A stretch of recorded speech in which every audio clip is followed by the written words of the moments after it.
Bharatiya Janata party उनका political लाभ लेने के लिए घटनाएं होने देना चाहती है। भारतीय जनता पार्टी, इनकी सरकार में बैठे लोग न्याय देने लगे और निष्पक्ष कार्रवाई करने लगे तो बहुत सारी घटनाएं होंगी नहीं, बहुत सारे गरीब लोगों को न्याय मिल जाएगा। इस सरकार का रवैया क्या है, इस सरकार का रास्ता क्या है? कई मौकों पर मैंने कहा यह सरकार हार्टलेस है, अनडेमोक्रेटिक है और हर वो काम अनकॉन्स्टिट्यूशनल उसको सपोर्ट करती है। बाबा साहब भीमराव अम्बेडकर जी का संविधान, उसकी प्रस्तावना, केवल प्रस्तावना के तहत ही अगर सरकार फैसला लेने लगे तो हमारे गरीब, गांव में रहने वाले लोग, पीडीए परिवार के लोग, दलित, पिछड़े, अल्पसंख्यक और जिनके साथ अन्याय हो रहा है उनको न्याय मिलने लगे, उनका सम्मान होने लगे। इस सरकार में बैठे लोग लगातार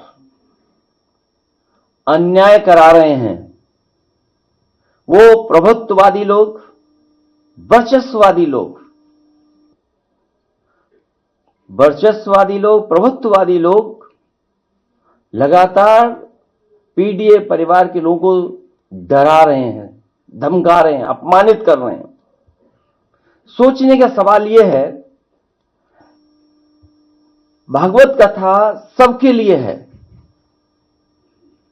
भागवत कथा सबके लिए है। जब सब सुन सकते हैं तो सब बोल क्यों नहीं सकते? भागवत कथा सबके लिए है, सब सुन सकते हैं तो सब बोल क्यों नहीं सकते हैं? भगवत कथा भगवान कृष्ण से जुड़ी है। अगर सच्चे कृष्ण भक्तों को ही भगवत कथा कहने से रोका जाएगा, भागवत कथा तो भगवान कृष्ण से जुड़ी है। अगर सच्चे कृष्ण भक्तों को ही भागवत कथा कहने से रोका जाएगा तो कोई ये अपमान क्यों सहेगा? क्यों सहेगा कोई अपमान? कुछ लोग, वर्चस्ववादी लोग, प्रभुत्ववादी लोग कथा वाचन में अपना एकाधिकार बनाए रखना चाहते हैं। ये एकाधिकार छीने नहीं उनका, वर्चस्ववादी लोगों का एकाधिकार छीने नहीं। कथा वाचन को जिन्होंने भावना की जगह व्यवसाय बना लिया है, व्यवसाय बनाने वाले लोग, हमारे इटावा कथा वाचन पीढ़ी अपमान कांड उन्हीं कुछ प्रभुत्ववादी और वर्चस्ववादी की वजह से घटित हुआ है। अगर पीड़ित समाज के इन लोगों को इतना ही परहेज है तो घोषित कर दें कि परंपरागत रूप से कथा कहने वाले वर्चस्ववादी पीड़ित समाज द्वारा दिया गया चढ़ावा, चंदा, दान, दक्षिणा कभी स्वीकार नहीं करेंगे।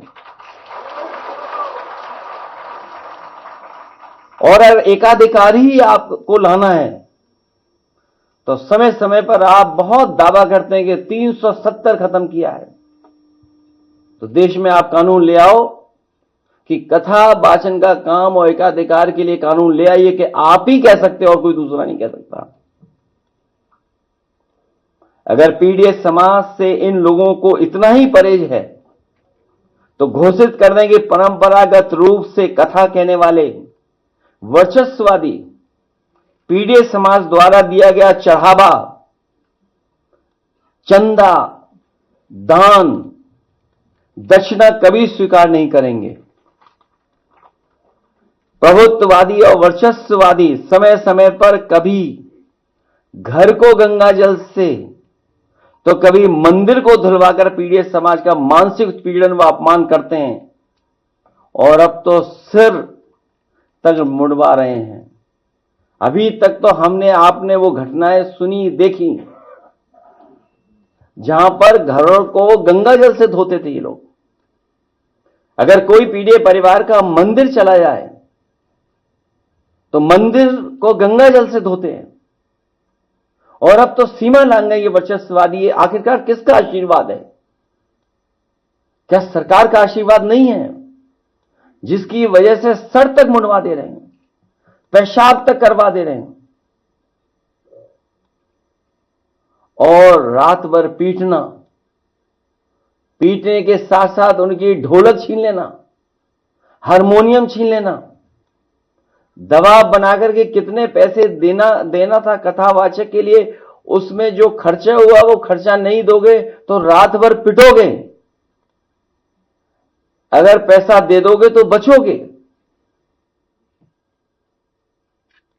आखिरकार ये वर्चस्ववादी और प्रभुत्ववादी लोग इतनी ताकत कहां से पा रहे हैं? भाजपा राज में पीड़ित समाज को हे दृष्टि से देखा जाता है।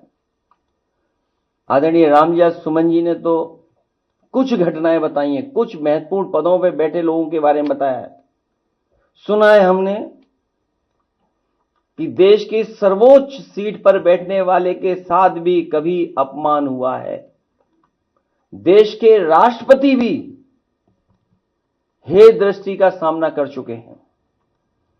सच तो यह है कि जैसे जैसे पीड़ित समाज में चेतना और जागरूकता बढ़ती जा रही है, वैसे वैसे पीड़ित समाज पर मनोवैज्ञानिक दबाव बनाने के लिए वर्चस्ववादी के पीड़ित समाज पर अत्याचार बढ़ते जा रहे हैं।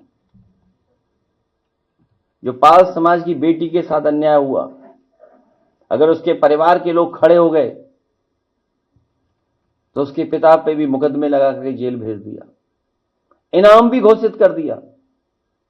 हमारी पार्टी के अध्यक्ष उस परिवार से मिलकर के उस परिवार को न्याय दिलाने के लिए, उस परिवार की मदद के लिए जा रहे थे तो पुलिस लगाकर रोक दिया। आखिरकार ये वर्चस्ववादी और प्रभुत्ववादी लोग चाहते क्या हैं?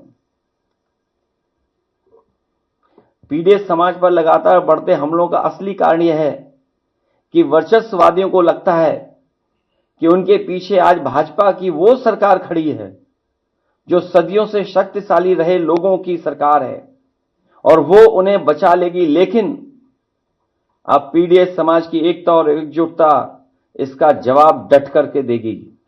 अगर भाजपा को लगता है कि भागवत या कोई कथा कहने पर एक वर्ग विशेष का ही अधिकार है, तो फिर वो इसके लिए भी कानून बना करके दिखा दें। कई बार कई कानून के लिए बहुत दावा करते हैं लोग, तो इसके लिए भी कानून बना लें कि इसके अलावा कोई कथा वाचन नहीं कर सकता।